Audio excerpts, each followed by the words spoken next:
Hey, this is Stephen St. John, and I want you to listen to my new podcast, Hot Mic with SSJ. You can watch Hot Mic with SSJ on YouTube or download the podcast wherever you download your favorite podcasts. Well, welcome, all you wiretappers. Back here in the studio of Gangland Wire. This is your interpretable host, Gary Jenkins. I think we say that just before it comes on. You know, I never really listened to the very start of it. Off the podcast, I'll listen here as I edit sometimes, or just pull it up and listen to it in different places, and I wonder what I said or what somebody else said. But anyhow, I'm carrying on way too much. I want to get right to it. I've got Giovanni Rocco on there. Giovanni is a retired New Jersey copper who worked undercover on the mob back east. Welcome, Giovanni. Thanks for having me, Gary. And have I got all that right so far? Nailed it. You got it. Perfect. All right, good. So first thing we're going to talk about is Giovanni's book, Giovanni's Ring, My Life Inside the Real Sopranos. So, I was looking at it on Amazon here, and he worked on these guys. He was right in there. It's kind of interesting how he got in. He didn't really. We were talking the other day. He didn't really start out to get really in undercover. And he and I are going to talk a little bit about the difference in police work when you're working on the mob. And he did something a little different than I did. What he did takes a lot more balls than what I did, I think. But go ahead, Giovanni. Tell us a little bit about your book. You know, what's it going to cover, and who were the real Sopranos? Sure. Well, number one, Gary, I'll say it takes balls to do any undercover work. So kudos to you. But Giovanni's Ring, My Life Inside the Real Sopranos. It's a story about my life and how I started out as a street kid, how I grew up, the third generation first responder, my father cop, and how I grew up in the street. I didn't intend to write a book about myself, but I was pushed to do it. My co-author, Schofield, he was the reason why I decided to do it. And I'm glad I did it, because I wanted to bring light to the work of undercover work, to bring light to it and to show people what we do and what we sacrifice out there. It's not an easy job, and men and women to do it every single day. So, I had a career in it. I did 26 years in law enforcement, and I started early off in my career doing it. Wow. So you were with a New Jersey agency. It was a city. It was a city agency, wasn't it? I was a city cop in New Jersey. That's when I came on a job. I started out in patrol. I did a little bit of time in patrol, and then I quickly went into my gold shield, became a detective, and started working narcotics and vice. From Vice, I was working organized crime guys back then. I was very familiar with them because the area in Hudson County where I grew up was very populated with organized crime figures back in the day. It was right on the waterfront, right outside of Manhattan. So it was a plethora of targets. And that's how I came up. And then early in my narcotics career, after I got my gold shield, I was asked to do undercover work. Now, what is the main city there? Is that Newark? Is that the biggest city right now? Newark is right there. Yeah, Newark's one of the big hubs. Jersey City was the biggest one closest to where we worked.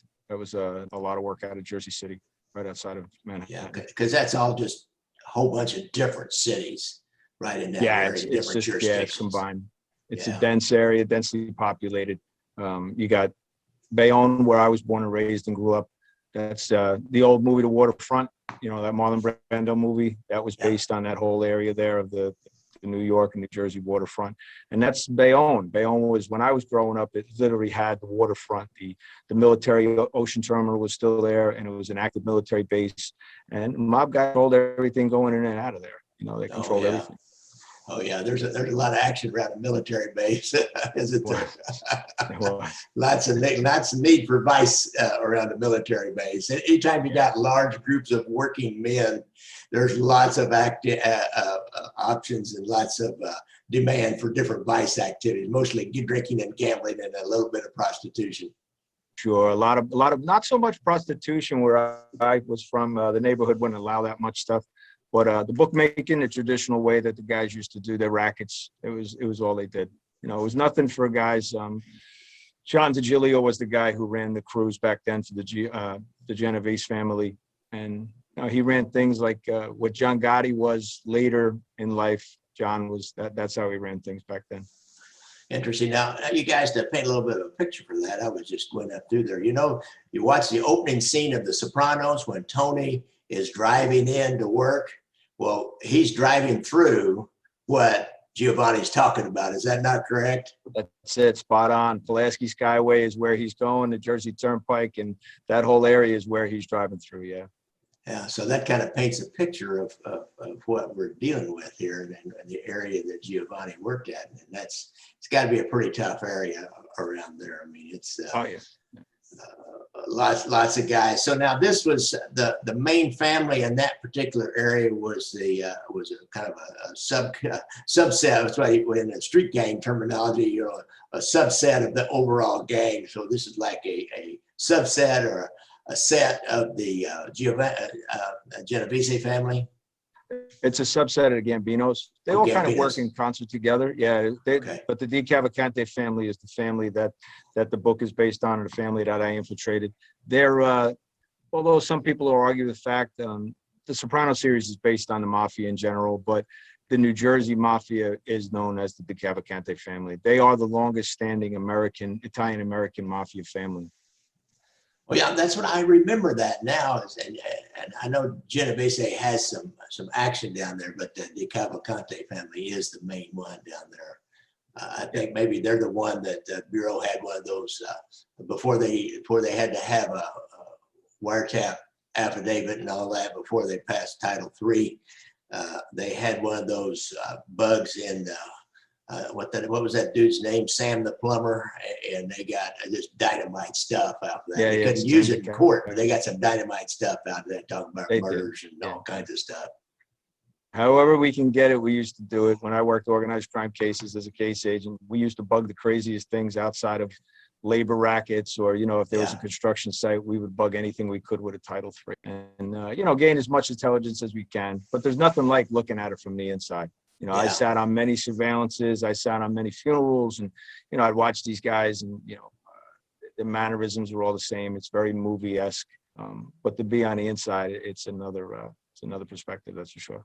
Really, that's a good word for it, movie-esque. There are certain rituals that people participate in. That's one thing I always found fascinating and really attracted me to want to work on the mob is like these mob guys, they have families and they have relatives, and people die, and even you don't have to be a mob guy, just a mob guy's brother or uncle or somebody dies from the neighborhood, and they all show up.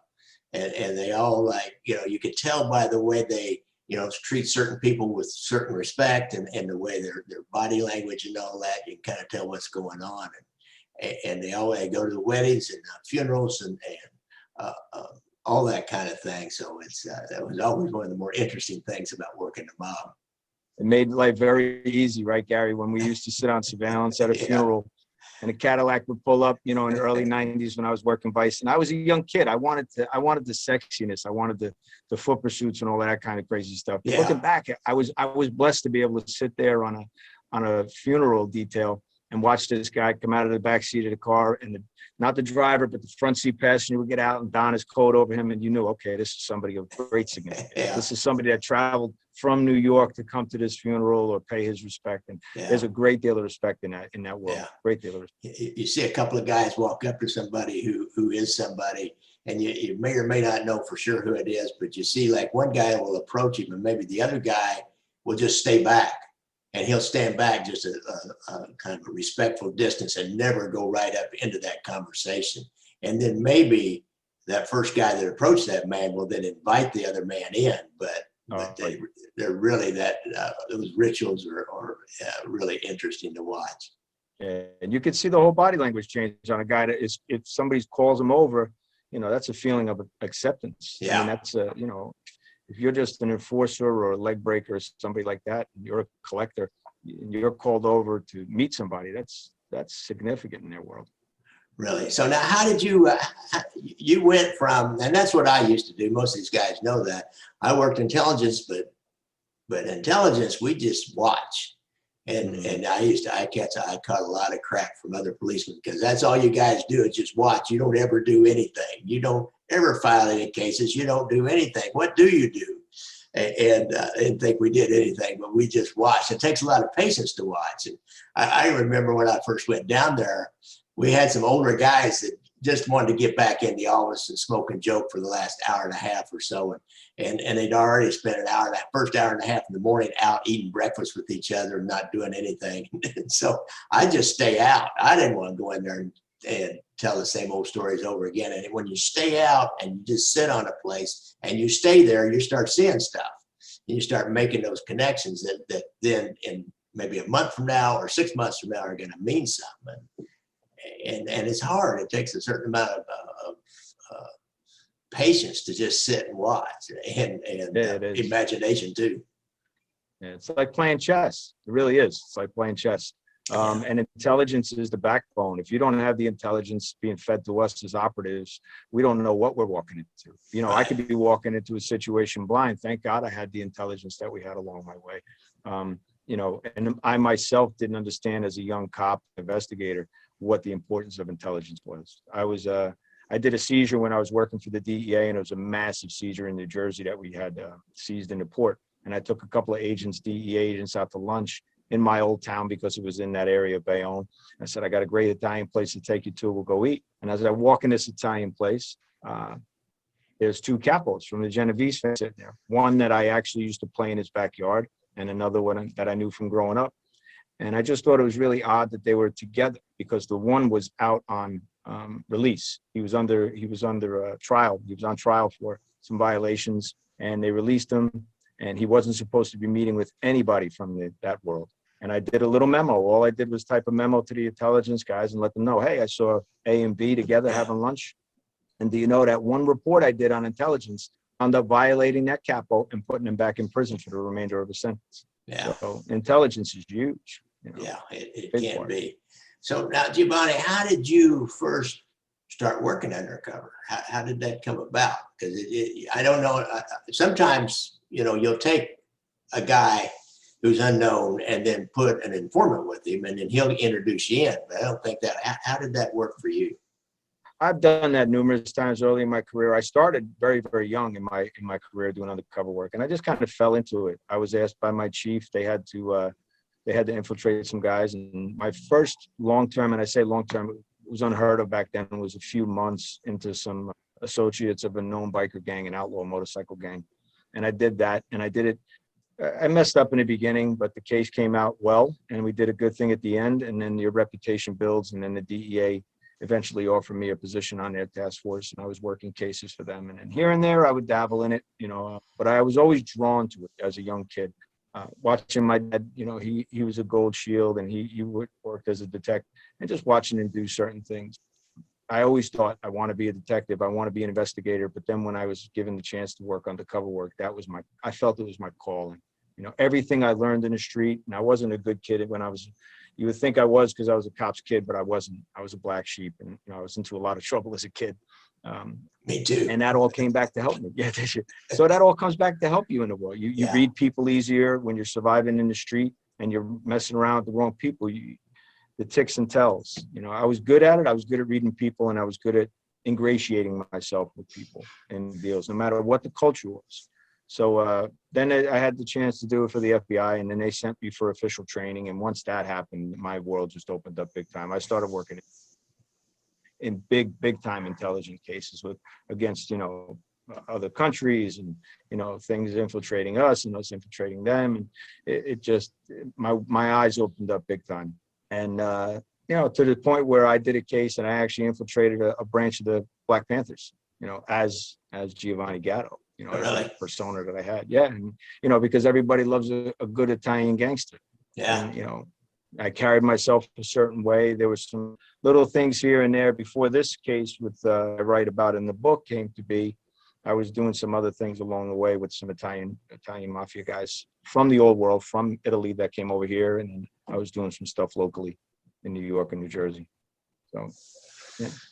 So, for example, give me a story out of your book that, you know, one of those early cases where you start getting in with somebody. When I first got in, a quick one that I explained, when I first got I made my bones with the Bureau and I became a certified undercover for the FBI. And one of my first cases out, now I'm on a big stage. You know, it's like playing ball. I mean, minor leagues as opposed to the major leagues. Now major leagues. And you get that little bit of nervousness. And my mentors asked me, the guys that had mentored me through the training program that we went through for Bureau. And it's a lot of pressure. You know, this is, I graduated the program that my guys that came before me, the heavy hitter undercovers for the FBI did before me. And they invited me out to dinner. We were doing some couple of Dominican and Colombian drug dealers, and they were trafficking into the country. And we were buying multiple kilos. And it was just a survival. That's how really the Giovanni Gatto persona came to be. I was sitting there eating dinner. I stayed in my lane. I was very quiet. And everybody else did the job that I was with. And Pino, the guy I talk about in the book, he was my mentor, and he invited me there. And I sat there quiet. And it was almost as if he had to nudge me to say something. And I just didn't feel like I needed to interject. And then finally, believe it or not, these drug dealers, these traffickers, they were big time baseball players. Like they enjoyed baseball back in their old countries. Yeah. They're talking about that. And then one guy says, hockey. I'm a hockey player. How you get to play hockey? So we laughed. We had a couple of jokes, and I'm sitting there. And he says, yeah, I'd love to play, but then I broke my femur and I couldn't play hockey anymore. So that was my intro. And I go, that's the hardest bone in the body to break. And that's the first thing I said the whole conversation at dinner that night. So Pino had looked over at me. He goes, what'd you say? What do you mean it's the first? What do you mean it's the hardest bone? Yeah, it's the hardest bone in the body to break. And he looks at me, he goes, well, how do you know that, Giovanni? Like all of a sudden you went to medical school? I said, no, boss. I said, I know it's the hardest bone in the body to break because I get tired from beating somebody with a baseball bat so many times with a leg, and the legs are the hardest thing to break with a baseball bat. If somebody owes you money, that's what I do. And that's where my persona was born. And these guys, you realize very quickly that these stone cold killers, and one of them had done a shooting at a meeting just prior to us meeting that night. And these guys are looking at me like I'm a stone cold killer. You know? And they were fearful. So you got to ride that fine line. You can't intimidate these guys. You got to let them be the bad guys. But that's where my persona was born for Giovanni Gatto. Yeah, that's interesting about just sitting back. I know Joe Pistone talks about that in that when he, in his book, he talked about going into this one joint and he just sat there and didn't say a word. And so finally, the bartender will kind of engage him, and, people just, they can't stand the silence. So they're going to ask you something. And so he started engaging a little bit, and, finally it came out, and he just slowly but surely never tried to approach anybody. We had a similar deal here in Kansas City where the couple of guys are running a restaurant. FBI agents running a restaurant, and they were told, do not engage anybody, just run your restaurant. And that's interesting. I would imagine that undercover school, I know when Joe Pistone first went undercover, they didn't have that. And then I think after he came out, he was part of the people that established the first undercover school. And then from then on, people started going to undercover school. Yeah, that's true. Yeah, I guess he started it, launched it, and it took on a life of its own from there. And not an easy school. I mean, it's a very difficult thing to go through. It's a very difficult thing to make it to the end. And you got to have the stamina. That's for really sure. Besides classroom work and just instruction, did they then have practical exercises where you would have actors and then they'd throw you into something that looked just like a bar, or looked like a restaurant or some public place, and just throw you in and see how you did? Exactly. Yeah, pretty much. Yeah, and you felt like you were right in it. So they did a good job. Interesting. So you work drugs, but what about the mob guys? Tell me about kind of trying to fit in with some mob guys. Now you got the right accent. You are from in the general area where you worked. And we were talking before in Kansas City, we never tried to put any local person in undercover because it's too small. And especially somebody that was Italian and grew up in the neighborhood, there's no way that would ever work. No. How did you, get there with the mob guys who are from the neighborhood and may know people that, immediately they're going to find out, well, where'd you go to school at? And, who do we know? Is there anybody that we both know? How'd that work? Sure, I was challenged. Yeah, I was challenged on that in sometime into the case where, where'd you come from? You walk like us, you talk like us, you move like us, but I don't remember you ever being around. And where I grew up, my neighborhood where I grew up was a stone's throw from where their neighborhood was, where their home base was. And their home base, just to set the stage for you, the Sopranos, and you had asked about earlier, the Sopranos, you guys had a meat market. You know, the Sopranos had social clubs. They had a social club. It was very mirrored to what that whole scene was in the Sopranos. So much so that their home base was on the Sopranos, the Satrials, the meat market. Well, these guys had a meat market and a deli in Elizabeth, New Jersey, and that's where they were based out of. And it was very close to where I was. So it wasn't my intention to infiltrate the mafia. We didn't target them. It just kind of morphed and created a life of its own. I was actually asked to go down to Atlantic City for a cocaine purchase, drug deal. And I went down there as bona fides, just another guy doing a deal with some kids and wanted me to be there. And of course, these guys ran late, like drug dealers do. You can't set a watch to them. And I was genuinely mad. And you had talked about it earlier, just stay in your lane and be quiet. And I was genuinely mad that these guys were giving us the runaround. I would have walked away, but this guy chose to stay and wait. And they eventually showed up. And just in my whole persona gave them the impression that I was somebody. And I was genuinely mad. I wouldn't let them eat. The intention was to have dinner. And I shoved my pie a la mode in front of them and said, hey, you want to eat? You want to keep me sitting here? Now you eat this. And because of the way I moved, they bit. And they thought that we were, some gangsters. They created a story in their mind that we were actually Bruno Scarfo guys from Philadelphia with the crime family. It wasn't the case, but they created this in their brains. So this drug case went on, and I continued to buy drugs from them. And then along the way, it just, they told a friend about me. Another guy started talking about me. They created a buzz, and then so-and-so wants to meet me. This guy wants to meet. We're doing a little bit of swag, the stuff that falls off the back of trucks, some counterfeit goods. We're trading back and forth. And then it just, as we went along, eventually one of the guys I was dealing with wanted to introduce me to his Uncle Charlie. And that eventually wound up being my capo. He took me under his wing, and then he brought me into the family, opened my eyes to it, taught me the way. I didn't claim to know the way. I didn't claim to be a gangster. I let him educate me along the way. Yeah. And it was very fast. It happened very quick. And then eventually there was some turmoil inside the family. One of the guys I was dealing with early on, he decided that he wanted to stake a claim to me, and he wanted maybe to bring me into his crew, and I would answer to him as an associate. He lost that, Charlie, the capo, Charlie Stango, he eventually turned around and said, well, I'm sticking my claim into him. He's going to be mine. And that caused a sit down in the family. They had to bring their case to the administration. And eventually Charlie won it, and that didn't sit well with Luigi. And then eventually the family got into a little bit of a struggle because the boss was passing away, or he was getting older up there in age. He was 90 by then. And they were going to pass the torch to a new administration, and just the infighting. They decided that they want to whack out a couple of guys, and then they tasked me to do it. They asked me to kill them. Now, who was that boss? At the time, it was John Riggi was the boss.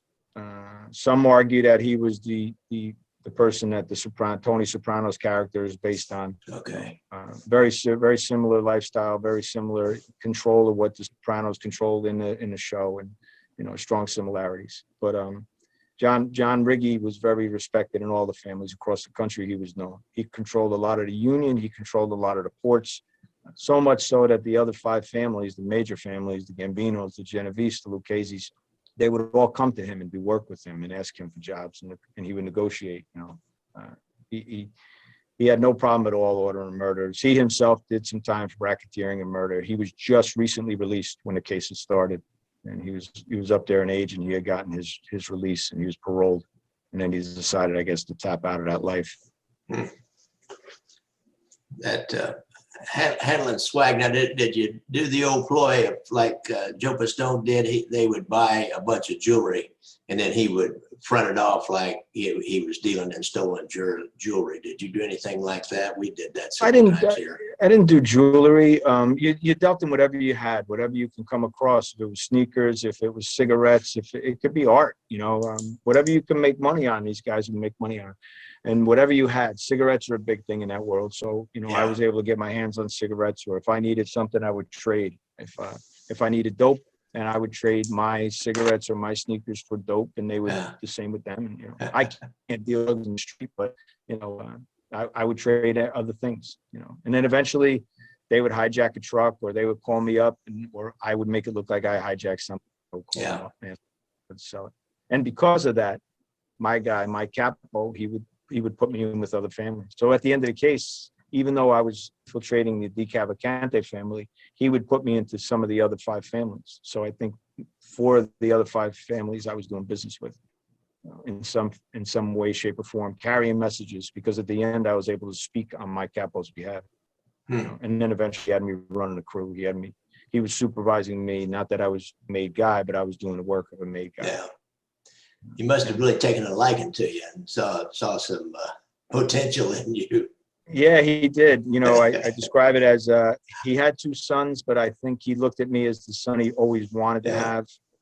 And, you know, he can groom me. I was smart enough. I played stupid, but I was smart enough where, you know, I wanted to be educated by him. I listened, and I stayed in my lane. There was some major slip-ups along the way, whether it was me or the team that was covering me, and that had put me into some dangerous situations. But, you know, I never claimed to be a gangster. I let him groom me into that. Yeah. And because of that, even though he was in Las Vegas and I lived in New York for a while, and then I would fly out there all the time and see him and spend time, we had that father-son relationship. That's what it actually grew into. So we were committing crimes, but we were also building relationships. Now, he was living in Vegas, but running his family back in New Jersey. That's yeah, he was party administration. He was a capo in it. He was answering, you know, he had direct contact to the underboss and the boss, to the point where when he decided to go on record with the family with me, he brought me into New Jersey, into the meat market deli. And he actually went on record, made it official that, you know, not that I'm a made guy again, but he's going to be with us and he's representing me. He speaks for me now, you know, when he can. I actually, after that meeting, I was given a number to the underboss and was told, listen, anything you need, you call me directly. You know, anything you have going on, you report to me if you can't get a hold of Charlie.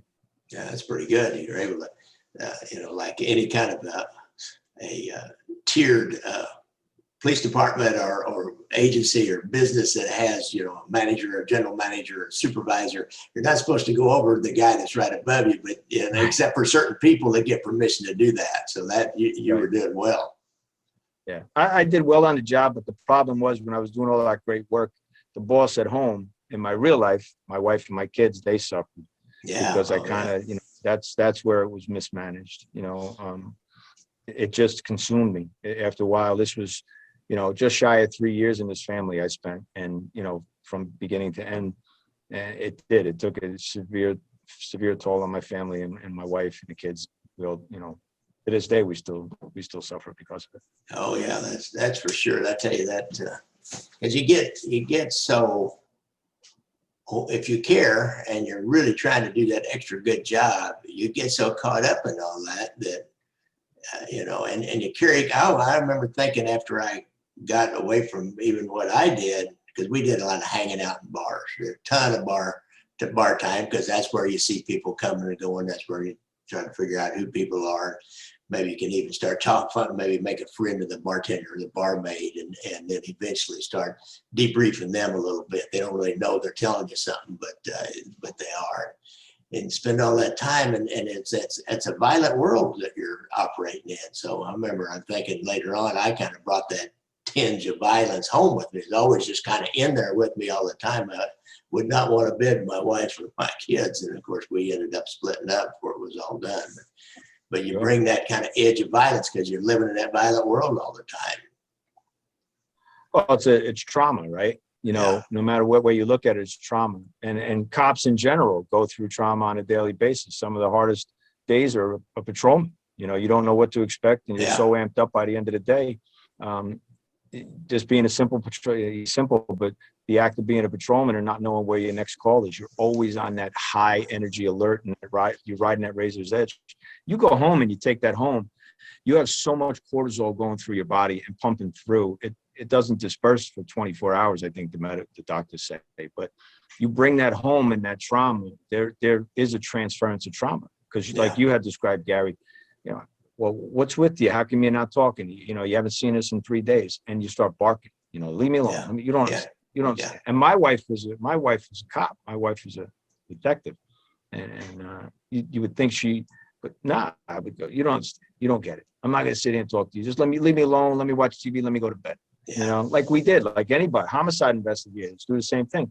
And it just builds up, and here we are thinking, well, I'm earning my paycheck. I'm doing my job. I'm a good cop. I'm a great investigator. So you know what? Be happy. I'm providing for you guys. I'm providing for my wife. I'm giving my kids a good life. Leave me alone. Let me be me. But really, we're doing more damage than we're doing good, And then eventually I did. I describe it in the book as I would never, ever invite a guy like Giovanni Gatto to my house. If I had a barbecue, and I knew gangsters growing up, this guy Giovanni, he was a piece of garbage. I wouldn't let him around my kids. I wouldn't let him around my wife. But by the end of this case, somehow, some way, when I was at work, this guy, I left my door open and he got in. That's the way I describe it to people. This piece of garbage was with my kids, and I saw it at the end after everything was done, and I would sit there and watch my little guys, and they were trying to be Giovanni Gatto. They weren't trying to be Giovanni Rocco. They were imitating me. And that's the bad part. That's when you see the transference of trauma. That's when that occurs. Really? And that's where the healing begins, Yeah. All you guys out there, he's actually now doing work in this area of working with ex-cops or cops that maybe feel like they need a little help. Believe me, when you're a cop, it's a pretty macho world, and you don't just run around and ask anybody for help. you don't reveal a whole lot of yourself to just anybody, and you really don't reveal much of that, any of that side of yourself to anybody at work, because they'll be all over you. I mean, they'll be, they sense, other cops sense some kind of weakness in you, and it ain't pretty. It ain't pretty at work. Now you get them away by themselves, it's a little bit better, but he's doing a lot of work. So tell us a little bit about that work that you're doing. And I understand that, because I know all you guys know that I don't drink anymore, and I used to drink a lot, and I've got 30 years of recovery, and it just made all the difference in the world. I wish I could go back and do it all over again sober, but I can't do that all over again sober. I was much smarter and quicker and faster and hipper, and could have done a much better job. But so Giovanni, tell us about the work that you're doing now. Well, I fell into it, Gary. I mean, congratulations for having 30 years of sobriety. That's a tremendous feat. I kind of fell into it after my law enforcement career came to an end, and I was relocated. I stayed in touch with some police psychologists along the way, and I was still training for the FBI, and I was still doing speaking engagements for first responders and cops at conferences. And one of them in particular had come to me, and he had asked me to do some speaking engagements on the psychological stressors of being undercover. And I did a couple of presentations with him, and then I started doing reintegration presentations for him, and then just realizing, wow, this is, my words mean something. And then I started talking to different people, and then he had kind of hooked me up with some people in the industry in the recovery fields and mental health and behavioral health for first responders. And when I got out there, I realized there's really no place in particular our guys and girls can go. Like, there's no place, you have military has great programs with the vets, and they have differences lined up. There's nowhere particular for law enforcement to go, because with us, we're always fearful. How am I, what I heard from a lot of guys is, how am I going to go away for 30 days and sit in a recovery place with some 23-year-old fentanyl addict? Who's going to listen to me? I got to tell this guy I'm a cop, and there's a lot of that. So it kind of forced us to get into developing programs throughout the country. And I want to get behind it and let guys know to share your experiences, because we always say we have each other's back. I got your back. I got your back. Yeah. Well, but when I say to you, I think I got some problems at home. Whoa, wait, Gary. I don't want to hear that. Wait a minute. You're crossing the line here. Yeah. And we call, guys nowadays, they call it car-to-car therapy. And you think about it, on night shift, what do, right? We pulled up to each other's car windows, and we shot it for hours. We just talked. And you dumped your stuff on me. We never realized we were doing car-to-car therapy. Yeah. But when it came time to ask for help, you were blackballed. Because I bet you were raised the same way I was. The first homicide scene I investigated, I was told, all right, kid, here's how we do it. We go to New York, we drink all night, and that's what we do. That's what I was taught. I mean, I was taught by the generations before me. We drink all night. Bars don't close for cops, right? We keep bars open. And then they close, we reopen in the morning, we go for mugs and eggs. And that could create an environment. And again, the wives suffer at home, the kids suffer at home, and here we are thinking we're doing the right thing. So, and that's where I'm focused now, just trying to help as many as I can and getting the word out there. It's not about being a tough guy, right? Yeah. Having that hard exterior, it's not about that. You got to be there for your family. I describe it to a lot of people that we all owe it to our wives and our families, our mothers and fathers, to be the same person. We were the best candidates for this job. We had background checks done on us, psychological tests done on us. We were the best of the best, the cream of the crop to get this job. So when we stood there and we held that Bible and took the oath to do this job, we owe it to our family to be that same man, that same woman at the end of 25 years. That's who they want. They don't want some hardened, tough guy, or girl that thinks she's super girl or superwoman. They want the person they married. They want the person at the beginning of the career, that candidate. And we owe it to them to be that person.